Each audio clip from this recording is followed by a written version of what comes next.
आधी रात को एक पुरानी ट्रेन अंधेरे से गुजरती है। कोहरे में ट्रेन की सीटी गूंजती है। ट्रेन रात में अपनी यात्रा जारी रखती है। एक दमनकारी शांति ट्रेन के डिब्बे को ढक लेती है। मोटी धूल उजाड़पन को रेखांकित करती है। हवा एक दुखद आत्मा की तरह चीखती है। उसकी सीटी चुप्पी को भेदती है। पटरियां खड़खड़ाती हैं। प्रत्येक प्रहार अजीब अलग थलग वातावरण को बढ़ाता है। शांत ट्रेन के डिब्बे में एक सूक्ष्म ध्वनि चुप्पी तोड़ती है।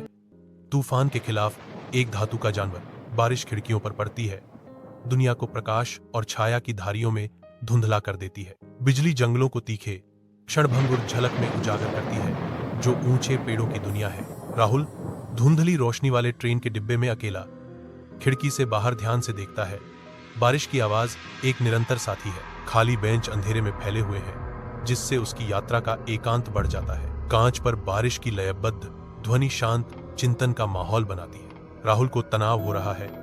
उसके दिल में ठंडी दहशत घुस रही है, क्योंकि वह अपने निजी स्थान पर एक अदृश्य उपस्थिति। एक ट्रेन के डिब्बे की एकांत में राहुल अंधेरे से घिरा हुआ है। आत्मनिरीक्षण में खोया हुआ वह कांच से देखता है। लयबद्ध ट्रेन की आवाजें शून्यता को भर रही हैं। राहुल का मन भटक जाता है, क्योंकि ट्रेन रात भर अपनी यात्रा जारी रखती है। ट्रेन का डिब्बा सन्नाटे में डूब गया। केवल ट्रेन की सूक्ष्म लय से टूटा।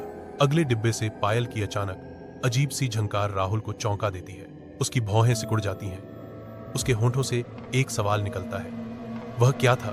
राहुल चुपचाप ट्रेन के डिब्बे में उठता है। उसके चेहरे पर एक दृढ़ संकल्पित भाव उभरा हुआ है। जैसे ही वह अगले डिब्बे के पास आता है, पायल की आवाज तेज हो जाती है। उसकी प्रत्याशा बढ़ती जाती है। वह रुकता है, हाथ दरवाजे पर, फिर उसे एक खाली डिब्बे में धकेलता है। पायल अभी भी हवा में बज रही है।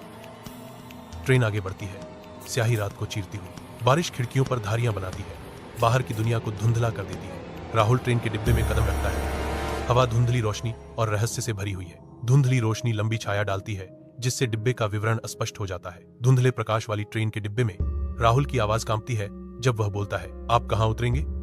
राहुल पूछता है। उसकी चिंता हर अनुत्तरित क्षण के साथ बढ़ रही है। औरत कोई जवाब नहीं देती और राहुल बैठा है। उसका डर सन्नाटे में बढ़ रहा है। ट्रेन स्याही रात से गुजरती है। एक धातु का सांप मीलों को निगल रहा है। तेज रफ्तार से चलती ट्रेन के अंदर राहुल अकेला बैठा है। खिड़की में उसका प्रतिबिंब भूत की तरह दिख रहा है। राहुल की आंखों में गुजरती रोशनी झलकती है। उसका चेहरा शांति के बीच एक सूक्ष्म डर से उभरा हुआ है। ट्रेन के डिब्बे में बंद राहुल की चिंता बढ़ती है, क्योंकि वह घबराहट में टहलता है। एक अकेली महिला सफेद रंग में लिपटी चुपचाप बैठी है। उसका चेहरा छिपा हुआ है, जिससे सस्पेंस बढ़ता है। औरत मुड़ती है, एक बिना आंखों वाला चेहरा दिखाती है। राहुल चीखता है और डर में भाग जाता है। राहुल डिब्बे में वापस चला जाता है। उसकी सांस गले में अटक जाती है। डिब्बे में कंकाल भरे हुए हैं। उनकी खाली सॉकेट राहुल पर ध्यान केंद्रित कर रहे हैं। राहुल पर दहशत की एक लहर छा जाती है, क्योंकि कंकाल धीरे धीरे राहुल एक झटके से जागता है। उसकी सांस उखड़ी हुई है, शरीर पसीने से तर है। वह सीधा बैठता है। एहसास हो रहा है वह घर जा रहा है। राहुल, उसका गला सूख गया। पानी का एक अस्थायी घूंट लेता है। उसकी आंखें फड़फड़ाती हैं और वह ट्रेन के डिब्बे को स्कैन करता है। वह अन्य यात्रियों को वापस घूरते हुए देखता है। उनके चेहरे डरावने चेहरों में मुड़ जाते हैं। राहुल अपने डिब्बे में लौटता है और पाता है कि हर सीट शांत कंकालों से भरी हुई है, जिनकी निगाहें रात को घेर रही हैं। ट्रेन आगे बढ़ती है। कोहरे से ढके खिड़कियों से चीखों की एक सिम्फनी गूंजती है, क्योंकि भागना एक हताश।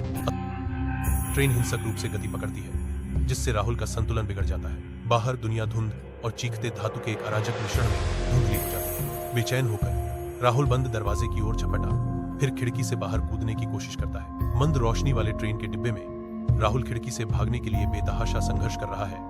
उसका दिल डर से धड़क रहा है। एक ठंडी स्पर्श उसकी भागने को रोकता है। एक औरत का हाथ उसके हाथ पर। उसकी आंखें अंतहीन रात के तालाब। यह ट्रेन जीवित लोगों के लिए नहीं है। अब तुम भी कभी नहीं उतर पाओगे। वह फुसफुसाती है। उसकी पकड़ एक पेंच की तरह कसती जाती है। ट्रेन आती है।